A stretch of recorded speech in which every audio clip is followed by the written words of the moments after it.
This is my first live. Let's try to move that out of the way. All right, how is everyone doing? Welcome to the Fortitude Fix. My name is Deshauna and I make lifestyle videos here on YouTube pertaining to my journey and my life as a new wife. So if you're interested in that, please go ahead and consider subscribing. I post videos on this channel about once a week on Thursdays, and yesterday I missed my upload. So I wanted to come fresh, come with something new, and go live today on Friday. I hope that your day has been amazing and that you are stepping into the weekend full of excitement and joy, and after some hard work this week, you deserve it. So thank you so much for joining me on this live, and I can't wait to get into the topic.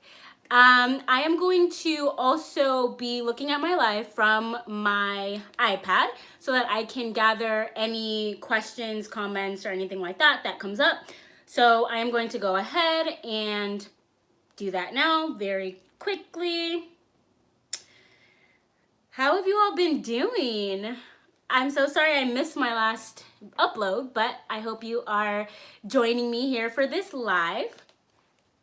All right, so I have everything set up, look at that. All right, we're learning. Okay, so I have my live set up on my iPad, and yeah, if you have any questions, leave them below. But I wanted to get into the topic of the week. The prayer that so many of us pray, I prayed, is, Lord, send me a good man. And I just wanted to talk a little bit about this prayer, how I changed up my prayer, when and where I met my husband, and kind of that whole thought process behind being a single woman to now a married woman. So I wanted to share some thoughts that I had with you regarding that. First thing is I want to mention there's a meme. It's not really a meme going around, but it's like a post, and it says, you know, an aircraft can't land on the landing strip unless it's been clear. It's been free and clear for the airplane to land. And the landing strip needs to not have any debris. There can't be any other vehicles or any other planes, or else the plane itself can't land. I was thinking about that and how it relates to our life. And the second part of that post was around, hey, so many of our blessings in our life are swirling around still in the air, waiting for us to clean up the mess on the landing strip so that that plane can land. I am here to offer so many of our blessings are here. They are for us. They have our name on it, but they are still circulating around in the air, waiting for us to clean up our mess so that they can land upon us. And so how that relates to the title of this video is pretty amazing. So like many individuals, I have some past relationships, or shall I say some past situationships. And it's so funny because during that time, I wanted a good man. I prayed for someone to become my husband. I knew from a very young age that I wanted to get married. And so this prayer started to become a lot more real in my heart after college. I was working in my full-time job. I was living in my own apartment, and I was really just praying for God to show me what he had in store for my life. Now, the funny thing is, my prayer was, Lord, send me a good man, right? However, it was one day at Sunday school, and I was having a conversation with some of the folks who were also in Sunday school, and I gave this example. I talked about how I changed my prayer. And so I want to share that with you today. So Uncle G, Aunt Kat, if you are watching this, I don't know if you remember, but in Sunday school, I said so many of us are praying the prayer of, Lord, send me a good man. However, we need to be praying, Lord, make me ready, make me available, clear my landing strip so that when he gets here, I can recognize him. I can see that he is a gift from you. And that once I started kind of praying that prayer, right, I started to notice a lot of other things in my life changed also. Right? So when I would get home from work and I was at my apartment by myself, I was really engaged in that alone time. I wanted to have the experience of living alone because so many of us want a partner to love us, but we don't necessarily love ourselves, or we don't like being alone. And we can't even put up with ourselves alone. So how do we expect someone to put up with us? So this experience of living alone taught me this kind of independence and to really be okay with who I am when no one else is around. I am able to be okay with my own thoughts when no one else is around. I am able to do things and have an order in which I do things, whether someone is around or not. And so preparing me for this person that you have for me. So when I was clearing out, or when God was helping me clear out my landing strip, there were people that were no longer in my life. They no longer were serving me in the same way. I was praying this prayer, Lord, make me ready, make me available. Do whatever you need to do in me, do a great work, and have me be prepared for this. I started to notice that those things that used to be super cute and attractive were no longer cute and attractive. Prime example, those little text messages that somebody would send, a little bit later at night, hey, what's up? How are you? Blah, blah, blah. It used to be, oh, they're thinking about me. How sweet. Then I started praying this prayer, right? And it turns into, do you know what time it is right now? Like, I started to not fall for the okie doke that I was falling for before. The Lord was preparing me for my husband. And also, there were some situationships, right, that I had mentioned, and I ended those situationships and I cut ties with a few people, and I really started to understand that saying that elevation requires separation. And if I wanted something that I've never had, I had to do something that I've never done. I've never been married, I've never been a wife, and if I want that, I need to start governing and acting accordingly. And so those situationships that weren't serving me, a person was the reason why they're called a situationship, they're not even a real relationship. This person isn't committed. This person isn't showing any value, isn't bringing any value to your life. They're not elevating you. They're not assisting you. So moving away from that, clearing out my landing strip, I literally prayed this prayer, did the work, and I kid you not, as soon as I cut ties with those individuals, I met my husband, I want to say like 2 months later. And we began to converse, and we exchanged numbers. We went on our first date, and the rest is history. And we were married last November. And I think another thing that we as women and even my guys who are listening and watching, like, we often get caught up in this like relationship goals, like whatever it is online, or we also get up in arms about our type of man, our type of woman, our type of partner. And what ends up happening is we're closing ourselves off from, our blessings. We're so caught up in, well, he has to be this height, he has to look like this, he needs to work this much and make this much money. And it's like, essentially, right, those things could be important to you, but you could be passing up the person that is amazing for you, and you all can grow together because you have this checklist. Now, I'm not saying not to have standards and to accept the BS. That's not at all what I'm saying, but I often feel that when we have this checklist of who this person is in our mind, oftentimes the one doesn't fit all of that, and it's coming in a different package, and it's coming on purpose in a different package. And again, that prayer of, Lord, make me ready, open my eyes so that I can see the blessings that you have in store for me, the blessings with my name on it, my purpose, my life's purpose, my vision. make me able and available to recognize that when it comes.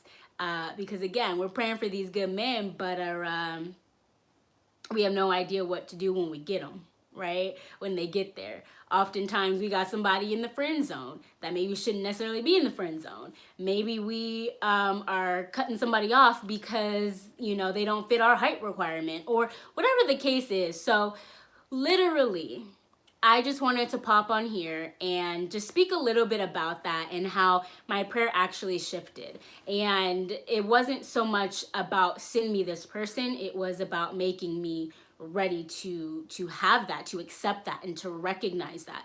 My husband is literally a bundle of God's love for me. Like he is a reflection of God's love for me, and it is amazing to see. He's just absolutely amazing, and so I hope to introduce you to him one day soon. But I am not perfect, and although I'm married, I do not present to be the best wife and the person who knows everything. I've been married for all of 4 months. What I'm saying is, on this channel, I am hoping to document my journey, the lessons that I'm learning along the way, and my growth as a woman and as a wife.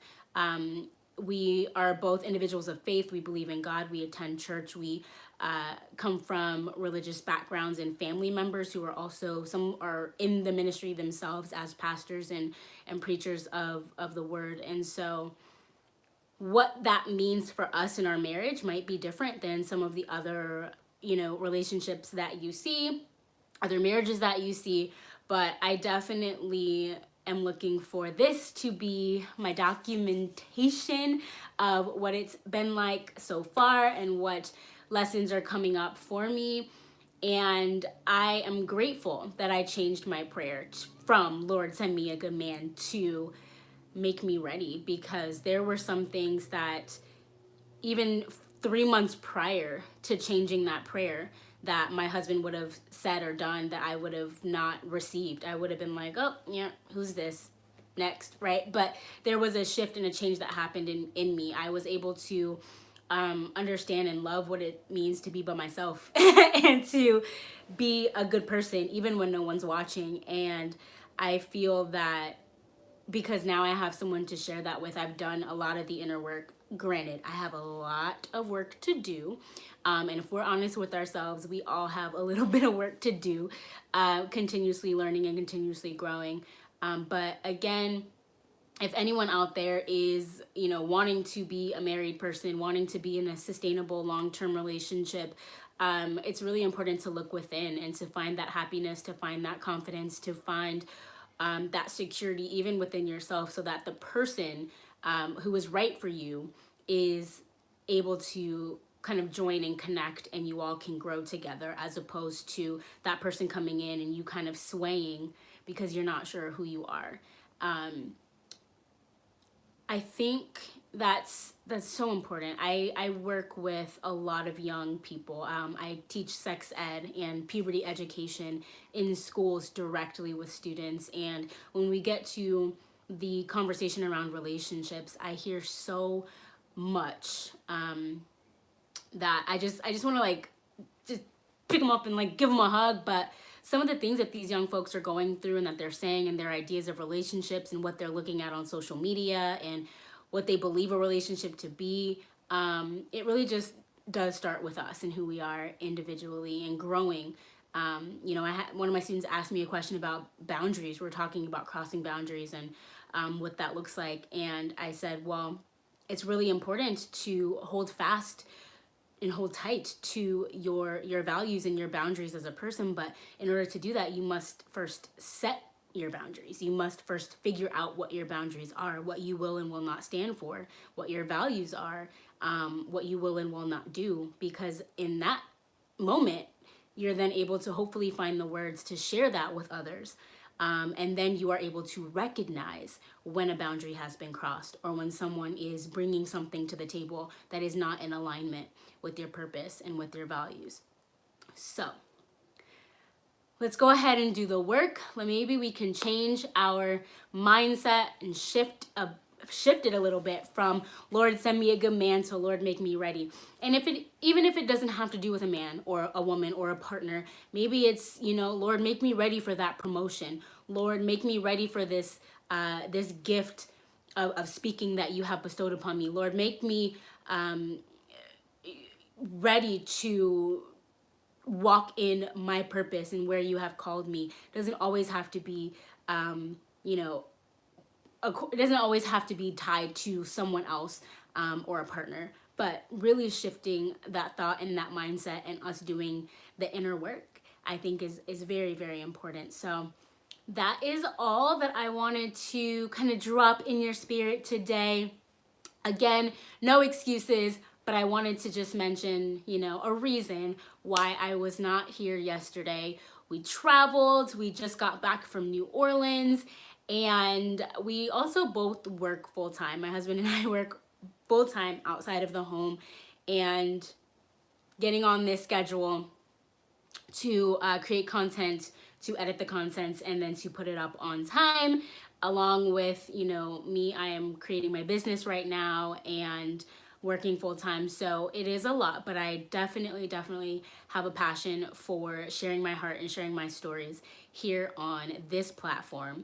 So again, if you are interested in more content like this, more content surrounded by love and passion, more content designed to educate, motivate, and inspire, The Fortitude Fix is here for you. On this channel specifically, I will be sharing my story, my journey as a wife, and I hope you will join me. This is going to be it for this live. I'm going to go ahead and pop off of here, but thank you so much for joining me, and I don't see any questions just yet, and that's okay. If you have any, go ahead and follow me over at The Fortitude Fix on Instagram, The Fortitude Fix on YouTube here, The Fortitude Fix on Facebook and on Twitter. Go ahead and leave me your comments, your questions. I am looking forward to doing like a Q&A as it regards to my life as a wife, my wedding planning, all that good stuff coming up pretty soon. So be on the lookout for that from me. And thank you so much for subscribing. I had a bunch of new subscribers recently, so thank you so much for being here, and I really appreciate it. Again, I don't want to hold you up on this beautiful Friday. Have a great weekend, and I will see you right back here next time, next Thursday. I'll see you, I promise. All right, and remember, as I always say, fill your cup.